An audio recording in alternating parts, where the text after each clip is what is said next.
Really excited that it's here, and I'm not going to talk because we're short of time, so please can you give a massive hand to Jon Trickett.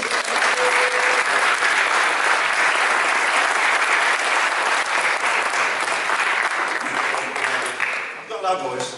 Well, look, thank you very much for all coming along tonight, and I really believe in what's happening tonight. It's the first time, I think, anywhere around in Yorkshire anyway, that we are trying to show how to build a people-powered movement for change in a town like this, which is desperately in need of change. And I see our Tory councillor is sticking with us, so no doubt he'll be filling the form in to join the party in due course. Because the truth is, a community like this, first of all, it's full of wonderful people. We can see that tonight. Great people, full of energy, Yorkshire people who care for each other with great values, interesting businesses, creative enterprises, people looking after neighbours, friends and relatives. But it's a community, we call it a community that's been held back. It's been held back by a system that's been created over the last few years by the government. And I just want to make 1 or 2 points about that, and then I'm going to talk about change making, how we do it locally. Let me just give you perhaps 2 figures really. What breaks my heart, apart from people seen sleeping on the streets, is children living in poverty. Because how can a person born in this town today really develop as a full human being if they're going to school and they're hungry? It just seems to me it's very, very difficult. And we've seen an explosion in the amount of child poverty here. There are I don't know if you know this, there are 2,500 children in the valley living in poverty today, most of them with parents who are working. And in this town there's 500. 1 in 5 of every child in our area, while we're speaking tonight, is living in poverty. And that requires a government to bring about change. That is why we're interested not in getting to power for ourselves, but to change the way our country works.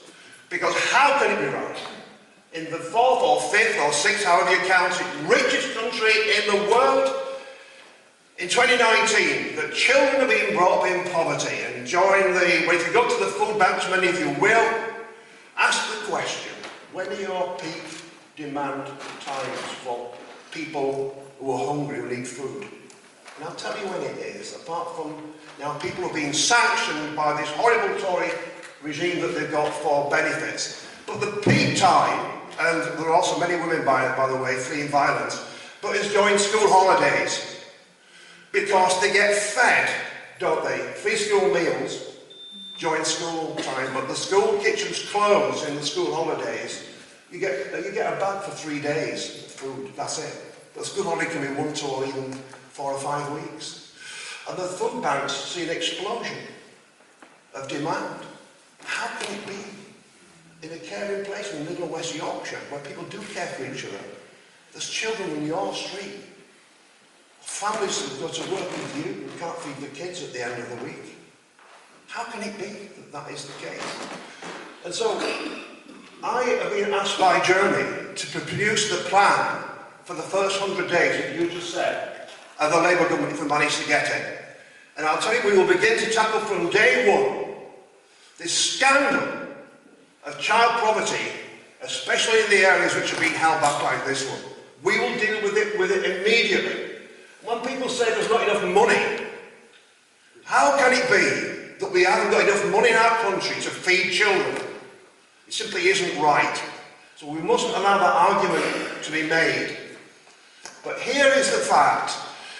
I don't read the Sunday Times because it's produced by Mr. Murdoch and it's not my cup of tea. But the Sunday Times each year produces the rich list, the 1,000 richest people in our country. Guess what? While there's been an explosion in child poverty on the one hand, the richest people in our country who were I'll go back to before the crash, 2007. 1,000 people were worth £250 billion. Quite a lot of money. Guess what the richest 1,000 people are worth now? £460 billion more than they were then.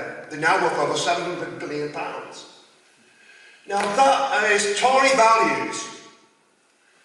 The idea that somehow, by making people at the top richer and richer and richer, somehow the rest of the country benefits, when it's patently clear that it isn't, given the child poverty figures that I've just described. And we will stop that process of the accumulation of grotesque elements of wealth in our society. And that is why we need a change of government. But we also need change at every level of our community. And tonight is about how do we make change, each one of us. And when I look around, I was totally moved by what you were saying about dementia and the carers. And I wasn't going to mention this, because it wasn't in my speech, but I'm just going to say it now. I went to the hospital one day, about 12 years ago, to see my dad. And the junior nurse came up to me and she said, "Your dad's dying, we can't look after him anymore, I'm afraid. You're going to have to get him, find him somewhere to go." It was heartbreaking, you know, and I had no idea he was dying. And because I'm a plumber by trade, I went back and get one of my downstairs rooms, turned it into a little bathroom, and we put him in a bed there. And he stayed there. I was with him when he died. It's a terribly moving experience for me, and it was a summer when the sun shone every day. We've got quite a lot of glass in our house. The sun seemed to shine through, and it was a house full of love. It was wonderful. And my dad, though he was dying, seemed to be as happy as I've ever seen him. One day he said to me, "Hey, Jon," he said, "it's the best hotel we've ever been in, isn't it?" But the thing is, I counted it. There were about 15 women, doctors, nurses and carers, who came to look after my dad and also looked after me a bit, because sometimes it were a bit difficult. I never went to work down to Bollington for a few weeks unless we're absolutely forced. Those carers were absolutely incredible women. And they filled our house with love. They came, they'd take the coats off, make a cup of tea, "How can I help?" And there was me and my dad. And he was on one of those oxygen masks, and we had to go from one room to the other with him. Very, very difficult days. But they were wonderful days. And then he died. And the following day, one after the other found a way of coming to see me. And they were crying tears for me and for my dad as well. And I thought, what other kind of profession is there so low paid, but that we're giving care and love to strangers? And it was the most amazing experience. And I thought, you know, it's fantastic. Anyway, here's the point of the story in a way. A year later, we had a Labour Party fundraiser at our house. And there was a lady sitting on the settee in the sun. And I says, "I seem to know you, but I can't." She says, "I'm one of the carers that came. And I've joined the Labour Party." She said,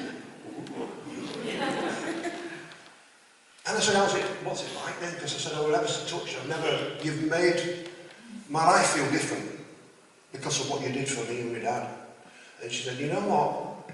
They privatised us. We now get 12 minutes per person we're caring for when we've got time to take our coat off to make a cup of tea before it's time to go."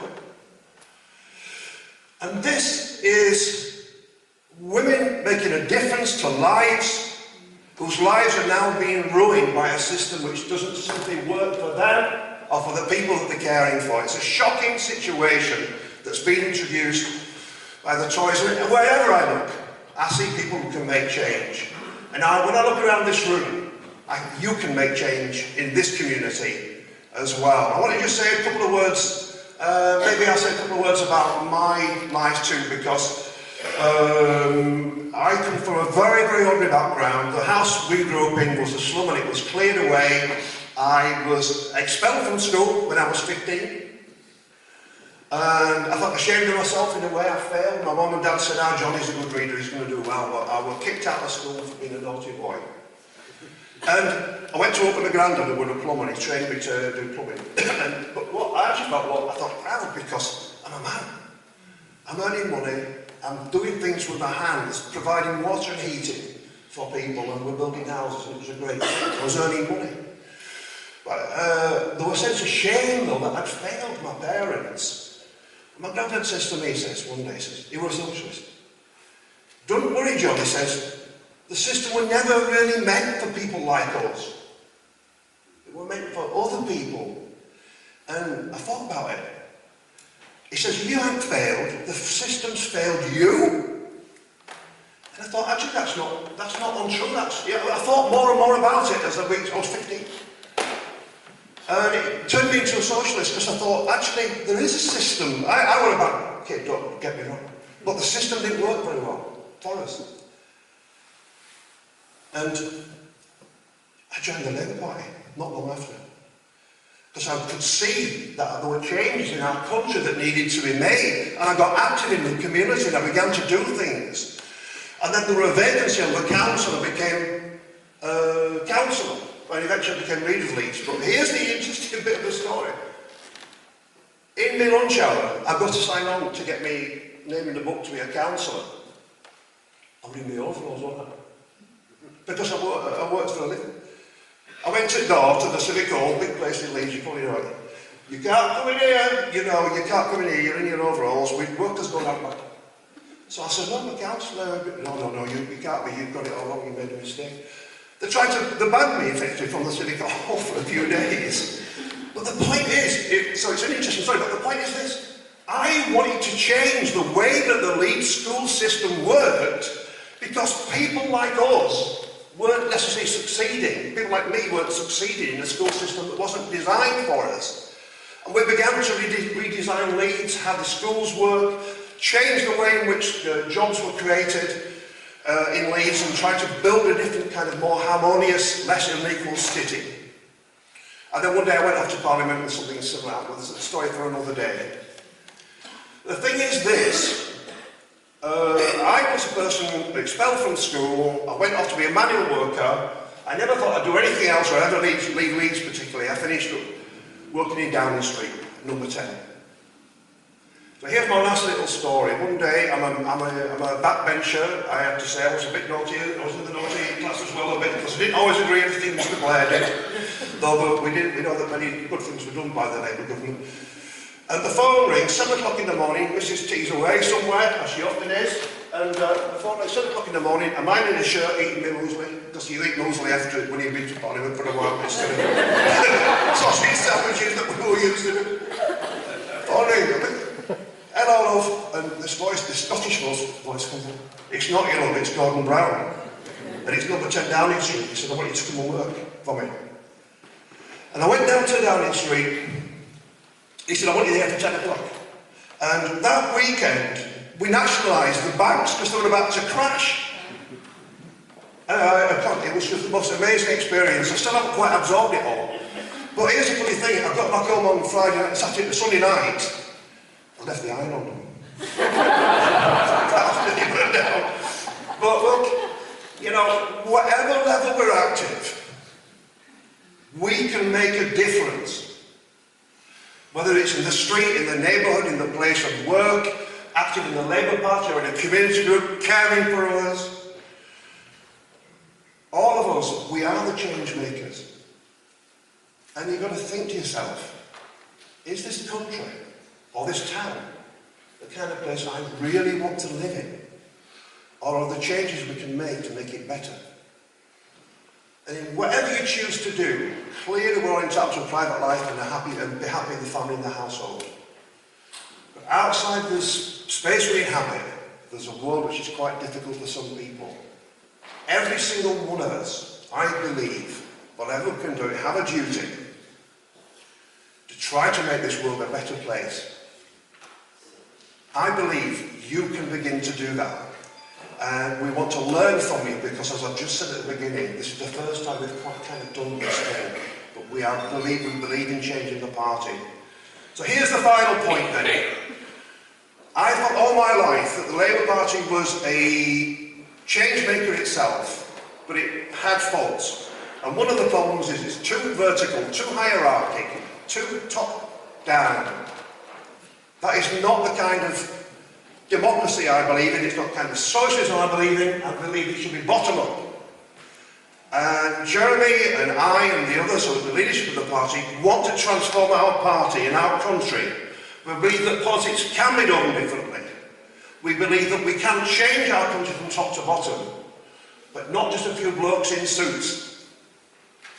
but by ordinary people saying that, you know what, I'm going to start doing something to make this country a better place. And I hope tonight inspires you, turns you into activists of one kind or another, and I will be watching with interest as Brighouse continues to roll out, hopefully the revolution that we started tonight. Thanks for listening.